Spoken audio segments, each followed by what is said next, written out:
Diving deep into the heart of what we believe. Conservative values in our souls, they're in a All right, so you want to talk about the most dangerous places in the world, huh? Well, buckle up, because this deep dive is going to take you to some spots you might not exactly want to book a vacation to. Yeah. We're diving deep into Samuel Carter's article called The World's Most Dangerous Cities and Countries. That's your source material, by the way. Yeah. And we're going to try to figure out, what connects these places, what makes them tick, and what makes them different from each other. Yeah, it's not just about like naming and shaming these places, it's about understanding the complex situations that lead to danger, whether that's like really high homicide rates or like broader security risks. Right. And get this, Carter starts things off with a city in Mexico that has a homicide rate of 140 per 100,000 inhabitants. Wow. Yeah, that's Colima. And the article talks about how it's like the Wild West of drug trafficking. Oh. It sits right in the middle of major smuggling routes, and that makes it a prime target for cartel violence. Yeah, the Jalisco New Generation Cartel, have you heard of those guys? Oh, yeah, the CJNG. Yeah. CJNG. They're a big player there, and they're known for being extremely brutal, which explains a lot about Colima's situation. Yeah, it's kind of scary to think about a place where, like, just living there is a risk. Yeah. And speaking of Mexico, it's got like a stronghold on this list. Really? Yeah, Tijuana and Ciudad Juarez are both right on the U.S. border, and they're also in the top 10. It's interesting how often it's these border towns. It seems like they're like magnets for this kind of trouble. I see what you mean. Yeah, you've got the drug trade flowing through, different cartels battling it out for control. And a lot of times, law enforcement is just struggling to keep up. It's a recipe for disaster. It makes you think about what it's like for the people who actually live there. Yeah. Yeah. Just going about their daily lives. Absolutely. But okay, let's switch gears for a second. Let's go across the globe. Carter also lists Cape Town, South Africa, as one of the most dangerous cities. But here, the thing is, it's not about drug cartels. Yeah, that's right. Cape Town has a huge problem with gang violence, but it stems from poverty and inequality. You've got these communities with very few opportunities. And so gangs can end up offering a sense of community, even if it's like a perverse kind of belonging. Yeah, it's sad. Like, these people are just looking for something. Yeah, it's a tragic cycle. So danger can look different in different places. Sometimes it's cartels, sometimes it's gangs born out of desperation. And hey, speaking of our own backyard, not exactly a safe haven either. Really? The U.S. actually makes an appearance on this list with St. Louis. Wow. St. Louis has the highest murder rate in the entire country. That's unsettling. Yeah. What's going on there? A lot of it's gun violence and gang activity. Yeah. It makes you realize that danger can lurk even in places we think of as like developed or safe. Right. It's not just a problem for, quote unquote, developing countries or whatever. Exactly. It's closer to home than we think sometimes. But let's switch gears again, this time to Port-au-Prince, Haiti. This one's a bit rough. Oh, yeah. It's a total cocktail of chaos. What do you mean? Well, Haiti's dealing with gang violence, political instability, and like an economic meltdown. Yeah. It's like everything that could go wrong has gone wrong. Oh, wow. The people are caught right in the middle of it. That's rough.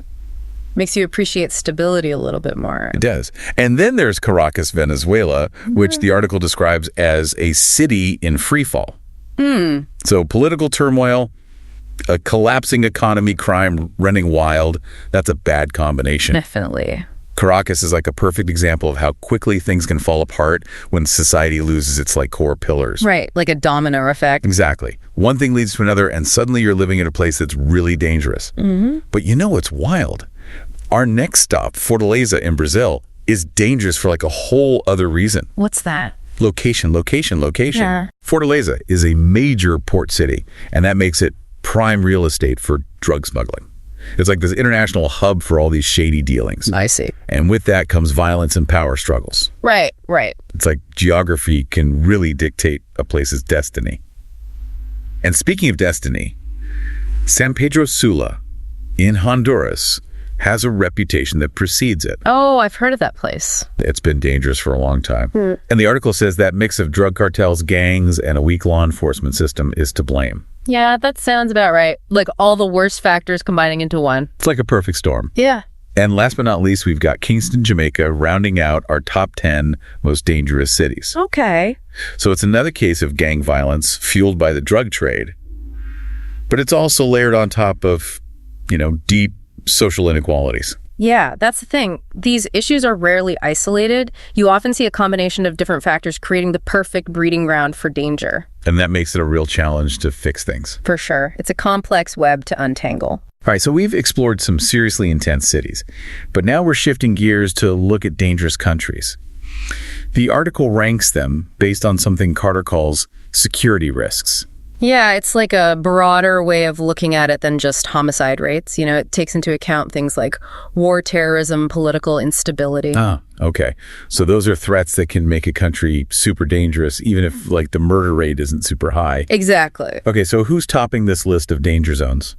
Well, the article labels Afghanistan as the most dangerous country in the world. Wow.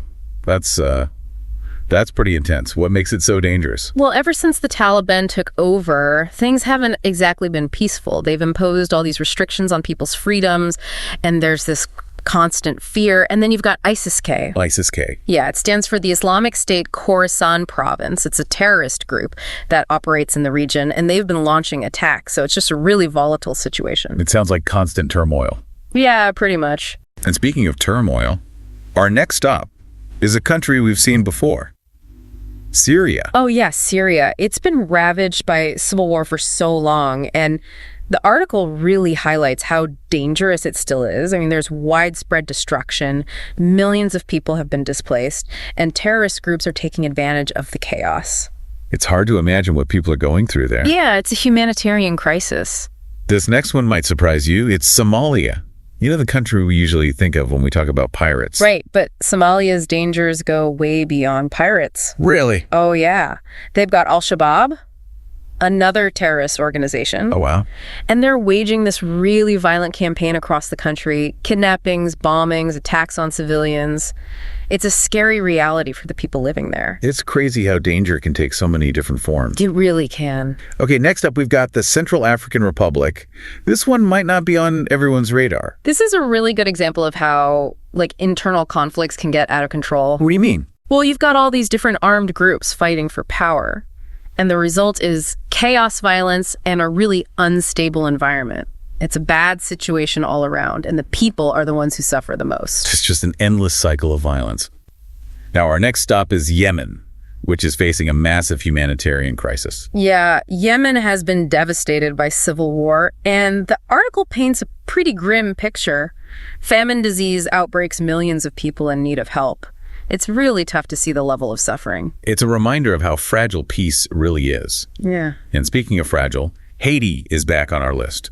This time is one of the most dangerous countries in the world. Right, we talked about Port-au-Prince before, but the issues in Haiti go beyond the capital city. The combination of political instability, gang violence, and the economic collapse has created a nationwide crisis. It's like a domino effect, isn't it? Yeah, one problem just feeds into the next, and it creates this downward spiral. Unfortunately, we're seeing a similar pattern in Venezuela. Venezuela was once a really wealthy nation, but now it's being crushed by economic hardship, corruption, and lawlessness.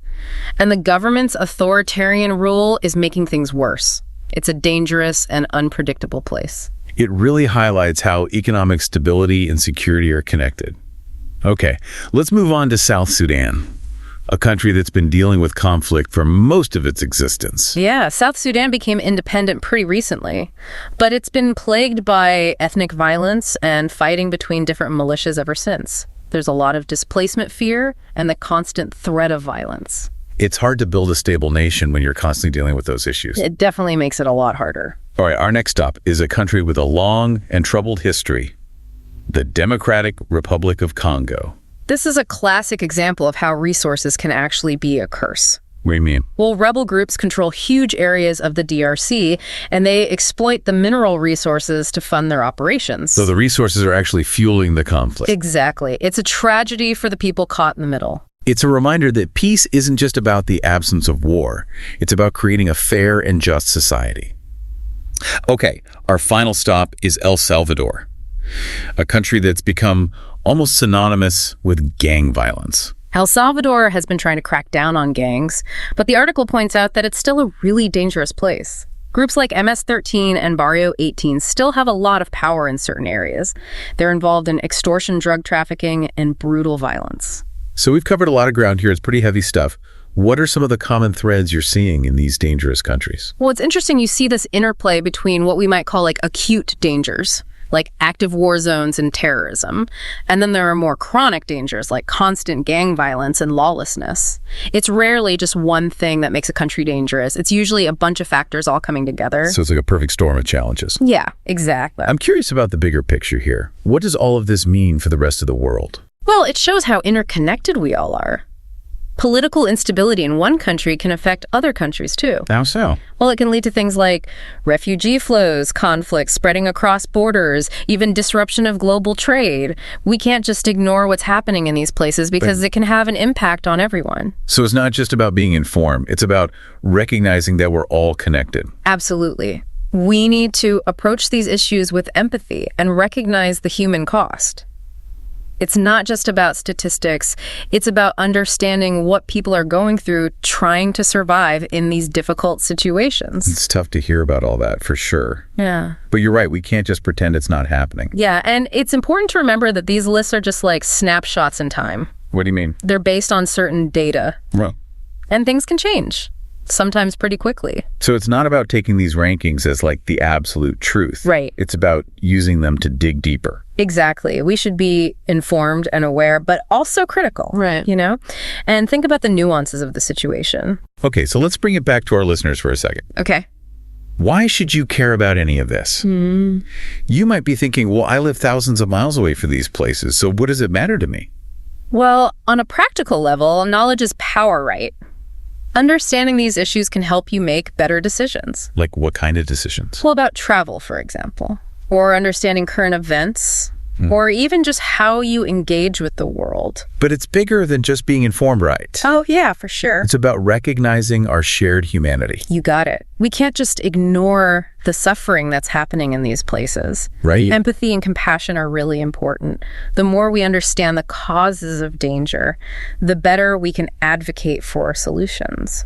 So this deep dive isn't about making you feel hopeless or anything like that. No, not at all. It's about empowering you to be a part of the solution. Exactly. So what can our listeners actually do to make a difference? Well, even small actions can have an impact. You could support organizations working in these countries through donations or volunteering, or you can just educate yourself more on the issues and spread awareness. Just talking about it can make a difference. Oh, yeah, for sure. Even just having conversations about these things can plant seeds for change.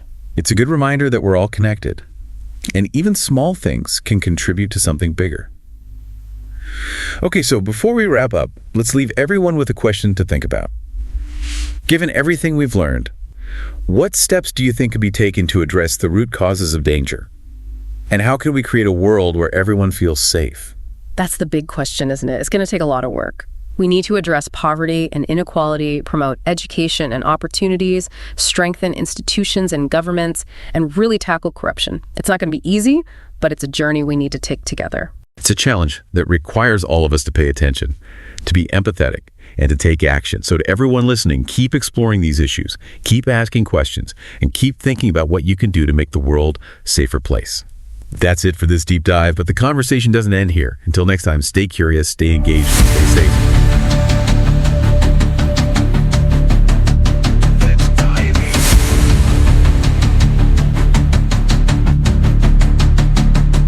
In the heart of this nation, under skies so blue, there's a spirit that's stirring, values strong and true. From the mountains to the prairies, from the cities to the sea, we stand for liberty, for faith and family. We're diving deep into the heart of what we believe.